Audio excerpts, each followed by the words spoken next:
Pour cette partie consacrée à la création de Compound Object, nous voyons ici la catégorie des objets loft, à savoir donc l'association de plusieurs formes qui va pouvoir être localisée le long d'un chemin.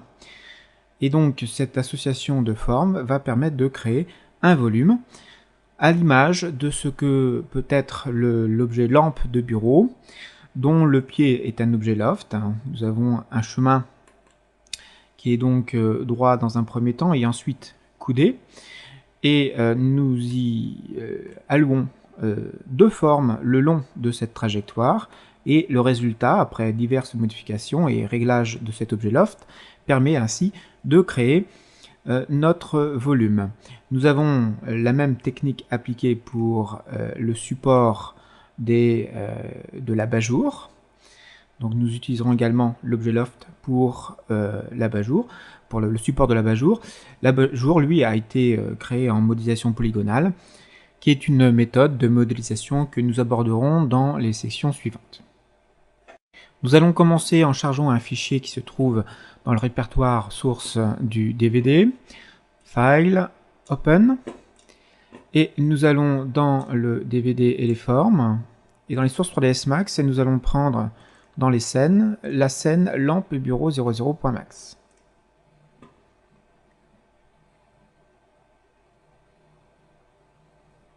Nous avons donc ici un ensemble de splines. La première spline s'appelle chemin 01. C'est cette forme qui nous servira donc de chemin d'extrusion, sur lesquels nous appliquerons une forme cercle 01 et une deuxième forme appelée rectangle 01, qui sont toutes les deux des formes des splines éditées. Nous aurons également comme autre objet loft à créer une partie du support de l'abat-jour, dont la forme de trajectoire, la trajectoire d'extrusion sera le chemin 02, et nous appliquerons ensuite un modificateur symétrie à cette moitié d'objet loft afin d'avoir la partie gauche de la lampe du bureau. Nous allons donc maintenant sélectionner la forme chemin 01, puis nous allons maintenant dans l'onglet Create, Géométrie, et nous allons choisir dans la classe des Compound Objects, puisque c'est le sujet d'étude. Nous allons maintenant cliquer sur le bouton Loft.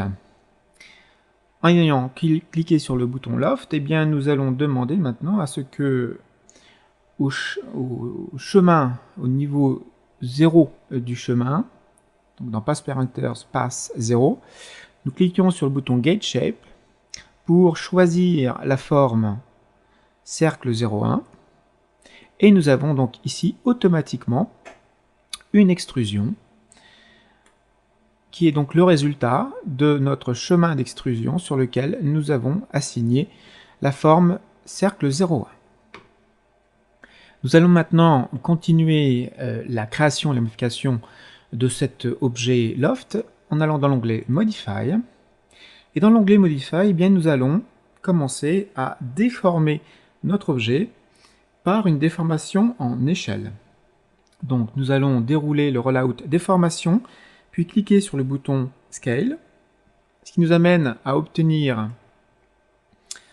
une petite fenêtre avec un graphique. Nous avons ici des icônes de navigation en bas à droite et des icônes de création de clés et de déplacement de clés en haut sur la partie gauche.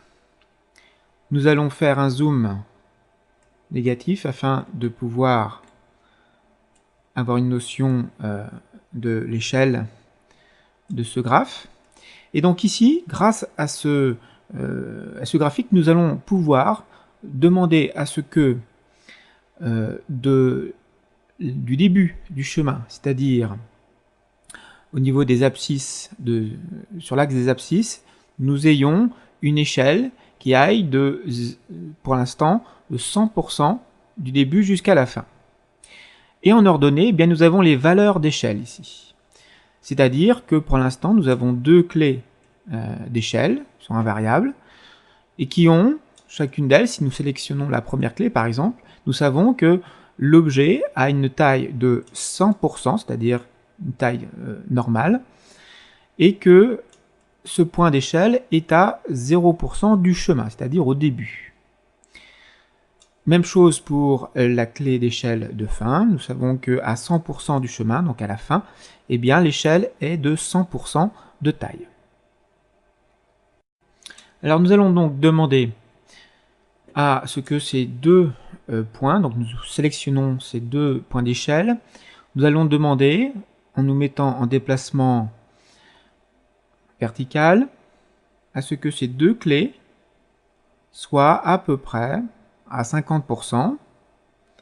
Donc ici, si nous donnons une valeur d'échelle de 50%, nous devons avoir une modification de la taille de l'objet loft d'une manière tout à fait linéaire. Hein. Du début jusqu'à la fin, effectivement, la taille a été réduite de moitié. Nous allons maintenant aller un petit peu plus loin. Nous allons faire un ensemble de plusieurs points de déformation afin de sculpter notre objet. Donc dans un premier temps, nous allons demander à ce que le premier point soit situé donc à 0% du chemin, bien sûr, mais qu'il ait 498% de taille. Donc nous avons ici effectivement une grande modification d'échelle, et nous allons rajouter suffisamment de points pour sculpter la forme de l'objet et faire varier son échelle le long de ce chemin d'extrusion. Donc pour créer des points d'échelle, nous cliquons sur le bouton Insert Corner Point et nous allons demander à créer un deuxième point d'échelle qui lui, donc il suffit de cliquer à côté du premier point d'échelle et nous allons demander à ce que ce deuxième point d'échelle ait la valeur suivante, est une valeur de 2,387 en échelle et soit situé à la valeur suivante 398% de taille. Alors on va également revenir sur la première valeur ici, sachant que la valeur ne doit pas être de 498, mais de 398. Voilà. Ensuite, si nous faisons un petit zoom région, hein, comme pour la navigation des fenêtres, nous allons rajouter un troisième point d'échelle, toujours Insert Corner Point, et nous allons demander à ce que ce point d'échelle soit de 3,95% du chemin et dispose de 371 en valeur de taille, 371,226%. Donc ici nous avons à la base le réglage et la modification en temps réel sur notre objet loft. Nous allons créer un autre point, un quatrième, qui lui va être à une valeur de 5,05 et disposer de 333,472%. Et nous allons ensuite rajouter un autre point qui lui va être à 7,812% du chemin et posséder une valeur d'échelle de 309,919%. Voilà. Et nous allons créer encore un autre point d'échelle qui lui va être situé à 12%, 12,838% et avoir une valeur qui va être beaucoup plus brutale, c'est-à-dire 101,946%. Donc ici nous avons un réel changement de taille, on se voit tout de suite. Nous allons demander, cela dit, à obtenir un côté un petit peu plus lisse sur le changement d'échelle. Donc nous allons revenir sur l'ancien, le point précédent, le point précédent d'échelle. Il faut pour cela se mettre en Move, sélectionner le vertex, enfin le point d'échelle, et en cliquant droit, demander à ce qu'il soit de type non pas corner, mais Bézier smooth, donc obtenir des tangences. Nous avons donc ici le résultat qui se met automatiquement à jour. Alors nous allons continuer maintenant en rajoutant d'autres points d'échelle. Nous allons demander donc faire un insert corner point après celui situé à l'échelle 101%. Ce vertex, ce point d'échelle aura une valeur qui sera de 17,229% et demander à ce qu'il occupe une valeur de 106,082% de taille. Nous allons créer également un autre vertex qui lui va être un autre point d'échelle qui lui va avoir la valeur de 19,05% et obtenir une taille de 118,887. Donc nous avons un petit renflement, résultat. Nous allons demander à revenir sur l'ancien, donc Select and Move, sur le point d'échelle précédent, et demander à ce qu'il soit également en Bézier corner, afin de faire un léger bombé de la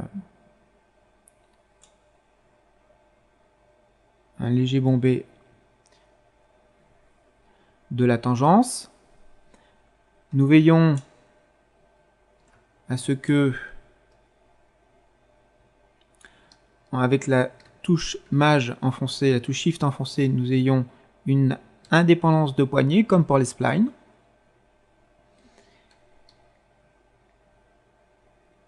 Voilà. Et nous allons demander à rajouter un autre vertex entre ce point actuel et le point situé aux alentours des 101%, afin que celui-ci dispose d'une valeur de 14,583% avec une valeur de 75,781% taille. Donc ici, voyons que nous pouvons rajouter un point d'échelle entre d'autres points déjà existants et toujours obtenir ici le résultat visuel dans nos fenêtres de travail. Nous pouvons éventuellement enlever le Edit Faces. Nous allons continuer notre édition de courbes, donc nous pouvons faire des zooms sur nos courbes avec les icônes de navigation. Nous allons donc continuer à créer d'autres Insert Corner Point en créant un autre point qui lui va être situé à 22,848% du chemin.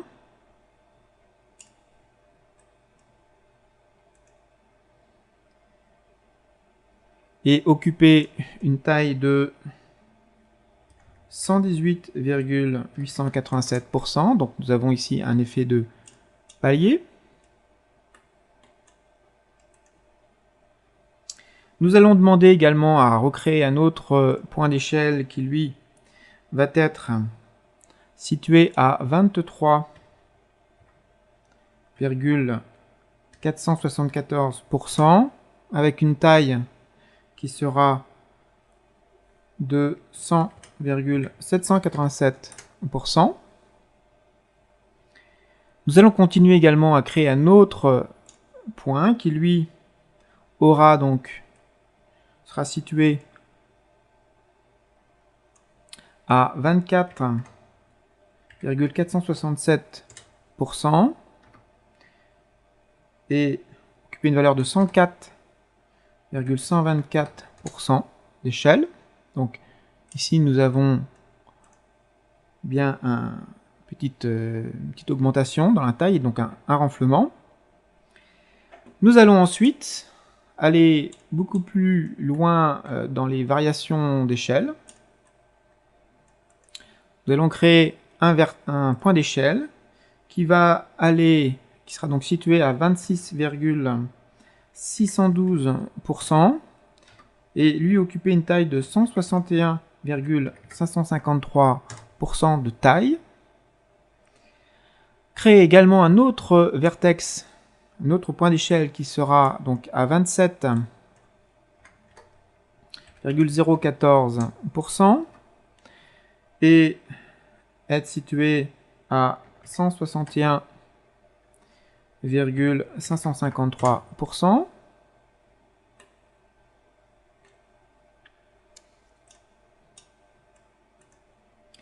Ensuite, nous allons créer un autre point d'échelle qui lui donc sera à 29,447% et occuper une valeur de 110,556.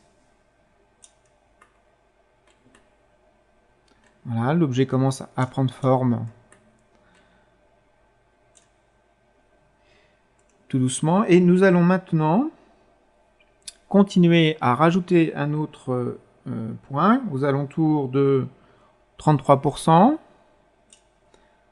Donc 33,558% pour ce point. Et il va posséder une taille de 93,22%.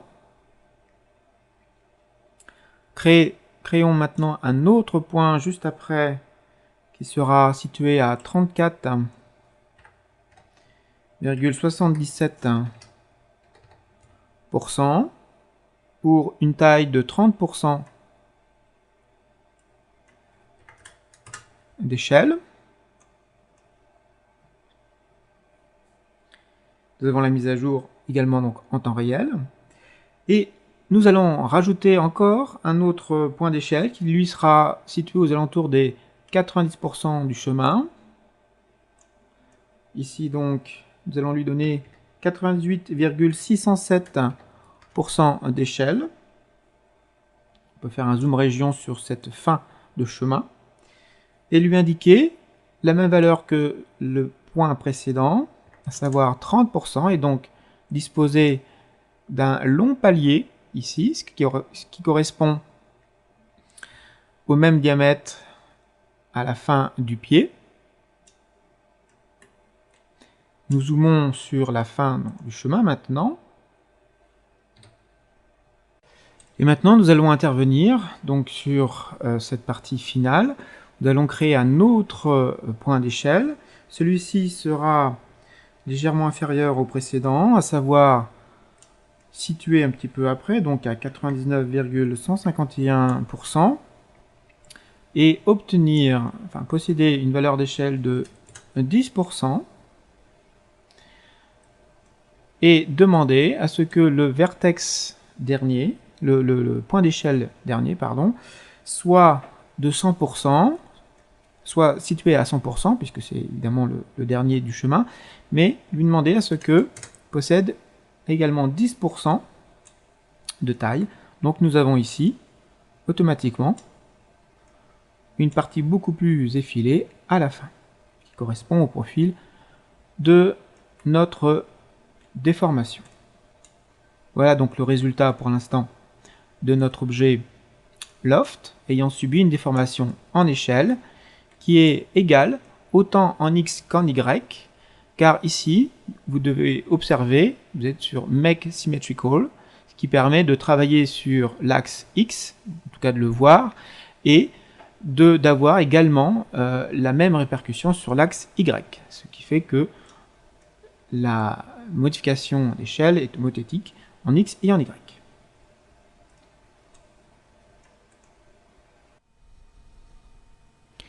Enfin, il faut savoir que sur l'objet loft, en particulier avec les déformations d'échelle, un point peut être supprimé si nous l'avons sélectionné et que nous cliquons sur le bouton correspondant à la petite icône de poubelle nommée Delete Control Point. Et si l'on veut également resetter toute la courbe, nous pouvons cliquer sur l'icône Reset Curve. Nous allons maintenant fermer cette fenêtre de déformation, mais nous veillons à ce qu'elle soit toujours active avec la petite ampoule à côté du bouton Scale dans le Rollout déformation, qui doit être en jaune. Alors nous allons demander à ce que cet objet loft, qui est actuellement pour l'instant une simple forme extrudée le long du chemin 01, puisse obtenir une autre forme légèrement différente, basée sur la forme rectangle 01 à des endroits bien précis du chemin.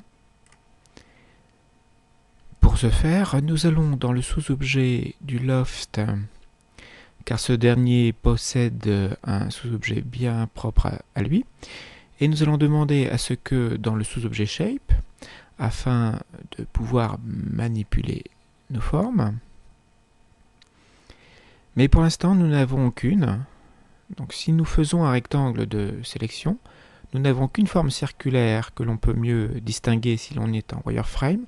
On peut mieux la visualiser de cette façon à l'aide d'un zoom. Et donc observez que c'est la seule existante pour cet objet. Revenons en affichage smooth. Sortons maintenant du sous-objet shape du loft. Nous allons dérouler le rollout skin parameters. Et en veillant à décocher la case Transform Degrade pour pouvoir observer les manipulations des formes du sous-objet Shape et leurs répercussions en temps réel sur l'objet. Et nous allons à présent dans le Rollout Path Parameter pour demander à ce que nous soyons situés à 19,5% du chemin.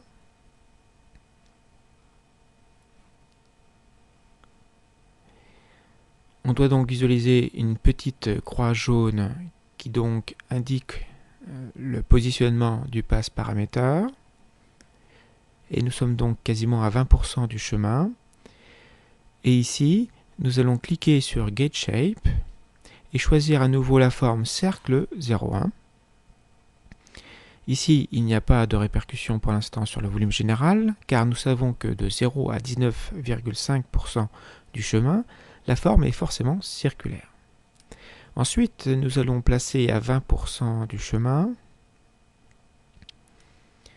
Et là, par contre, nous allons faire un Get Shape, cette fois-ci sur la deuxième forme, qui est le rectangle 01. Et ici, nous devons avoir un résultat qui indique que de 19,5% en forme circulaire, nous passons ensuite à 20% à une forme rectangulaire au bord arrondi, comme le résultat le montre actuellement. Nous allons continuer maintenant en nous mettant à 22% du chemin et refaire un Get Shape pour demander à ce que ce soit encore le rectangle 01 qui soit présent pour ensuite arriver à la valeur de pourcentage de 22,5% et prendre par un nouveau Get Shape la forme circulaire. Et donc, nous devons obtenir un retour à la forme circulaire à partir des 22,5% du chemin. On peut en conclure donc que l'objet loft repose sur plusieurs formes qui ne disposent pas forcément du même nombre de points, car c'est un objet capable d'interpoler ces différentes formes, quel que soit le nombre de points qu'il constitue.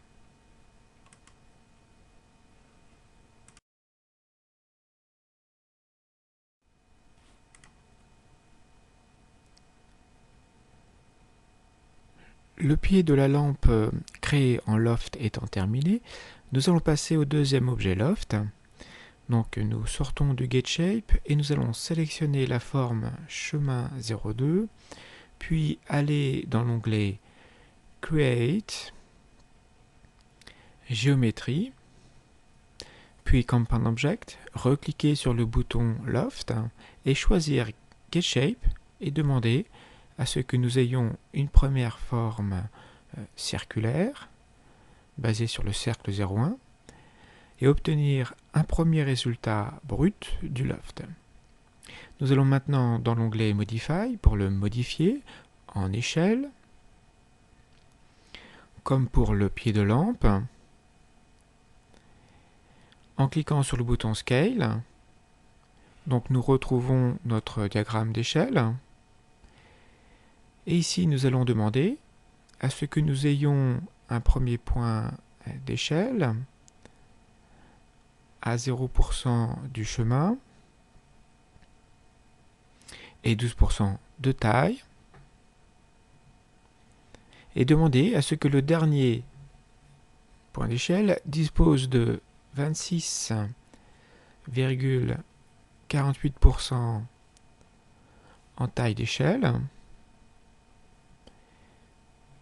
Voilà, donc nous avons pour l'instant une progression de 10 à 26% à peu près. Et bien sûr, nous allons ajouter d'autres points d'échelle afin de mieux sculpter notre volume. Pour cela, nous allons cliquer sur l'icône Insert Corner Point et créer un point aux alentours des 90% du chemin. Ajuster précisément, lui, à 91,279% et occuper une taille de 12%. Donc nous avons ici un palier. Puis rajouter par la suite, en s'aidant d'un zoom sur la fin du chemin, rajouter un corner point qui sera situé, lui, à 92,315% du chemin et occuper une taille de 16,959%. Ensuite, créer un autre point tout à côté qui lui va être situé à 93,402% et également mesurer 16,959% de taille.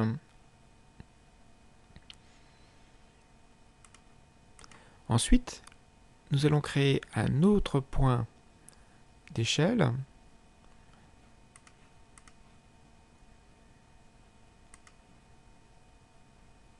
Là. Faisant donc 12% de taille et situé à 94,5% du chemin.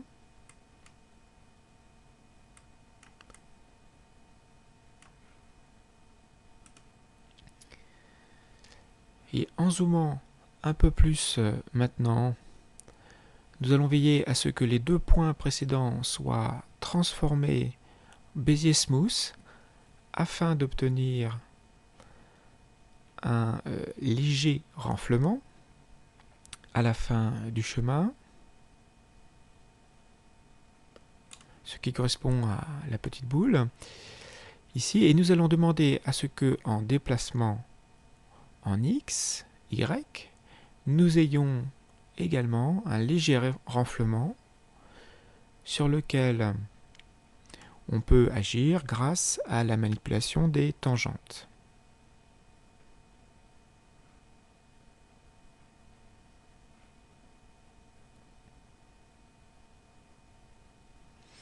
Voilà. Ensuite, nous allons donc continuer. Pour ajouter, toujours avec l'icône Insert Corner Point, un autre point situé lui à 97,583% du chemin pour une taille de 12%.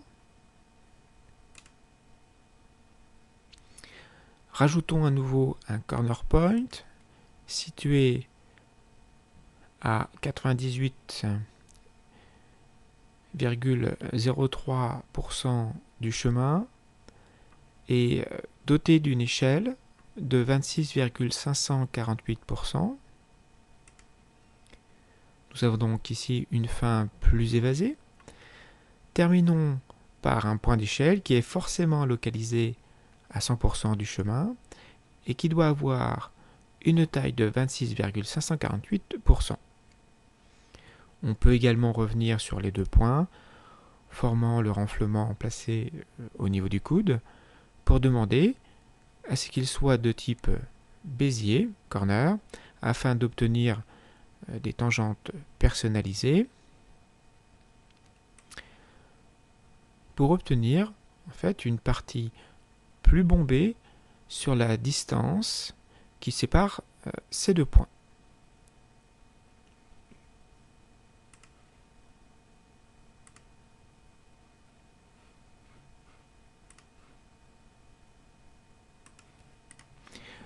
Nous pouvons bien sûr revenir à souhait sur ces tangentes, notamment maintenant sur les parties externes de ces points, c'est-à-dire avant et après leur position.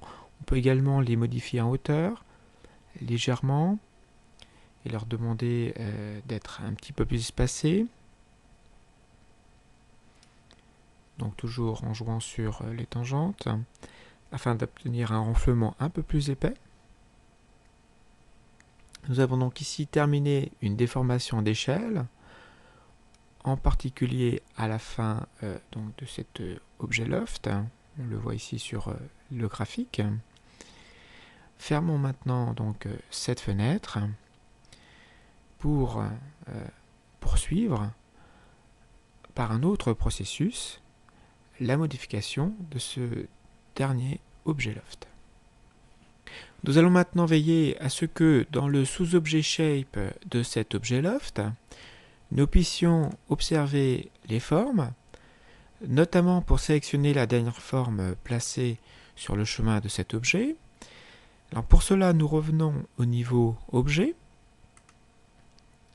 Et dans le Rollout Display, nous allons décocher la case Skin, ce qui va nous permettre d'apercevoir qu'il n'y a qu'un seul type de forme, c'est la forme circulaire.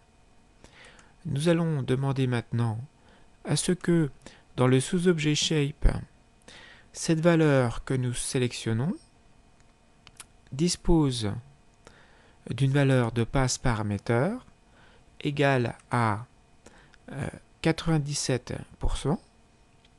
Alors si nous revenons au niveau objet, pour recocher l'option Skin, on voit qu'il n'y a aucun changement, mais nous allons pouvoir ici, grâce à la commande getShape, rajouter au niveau du pass à 98%, rajouter donc la forme rectangulaire.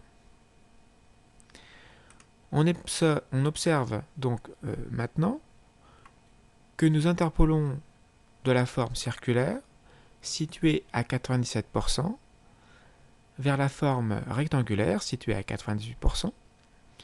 Ensuite, avec le sous-objet Shape, nous sélectionnons la forme rectangulaire et ainsi avoir la possibilité de la transformer en rotation sur l'axe X avec, par exemple, quelques degrés d'inclinaison afin d'épouser au mieux la courbure de l'abat-jour. On comprend donc ici que l'on a toute latitude pour revenir sur le placement, l'orientation, et l'échelle également des formes qui concourent à la création de l'objet loft, puisqu'elles sont partie intégrante de la structure de ce dernier. Alors, nous allons maintenant sortir du sous-objet loft et nous pouvons désormais demander à ce que dans les valeurs de définition du maillage, ici sur le loft 02, nous puissions donc régler le shape steps à 12. Nous allons ici donc augmenter la définition de l'objet de manière radiale, ainsi qu'au niveau du pass steps, c'est-à-dire donner plus de résolution le long du chemin,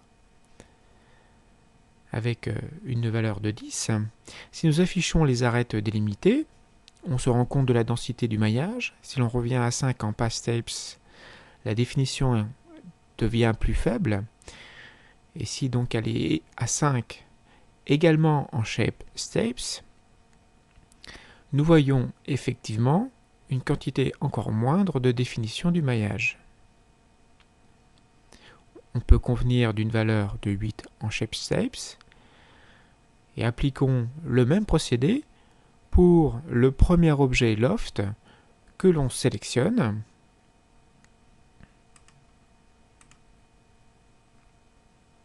Et ici, demandons à ce que le shapeshapes soit égal à 12. Nous augmentons donc la résolution de l'objet, mais également son nombre de vertex et donc de faces, ce qui va alourdir les données concernant cet objet.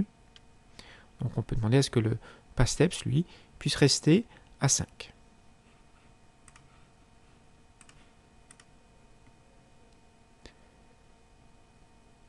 Maintenant, sélectionnons l'objet loft02 pour terminer sa symétrie, en nous assurant que ce point de pivot, le point de pivot de cet objet, est correctement placé par rapport au plan de construction.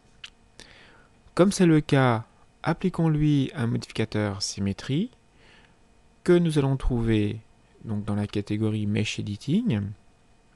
Et nous allons demander à ce que l'axe du miroir soit sur Y avec l'option Flip, c'est-à-dire en Y négatif. La symétrie est maintenant opérationnelle.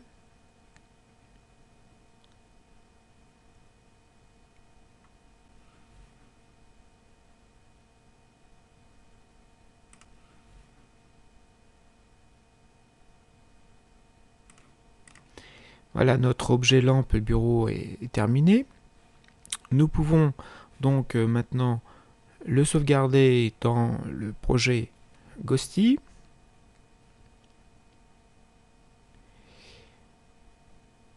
Nous allons appeler ce fichier lampe bureau.max.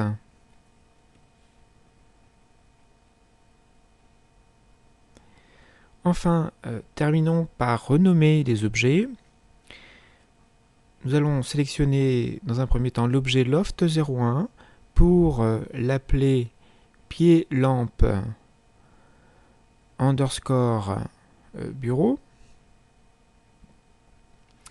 Nous allons ensuite copier ce nom, sélectionner ensuite l'objet loft02 et lui coller le nom pied lampe bureau pour remplacer ensuite le nom par support abat-jour.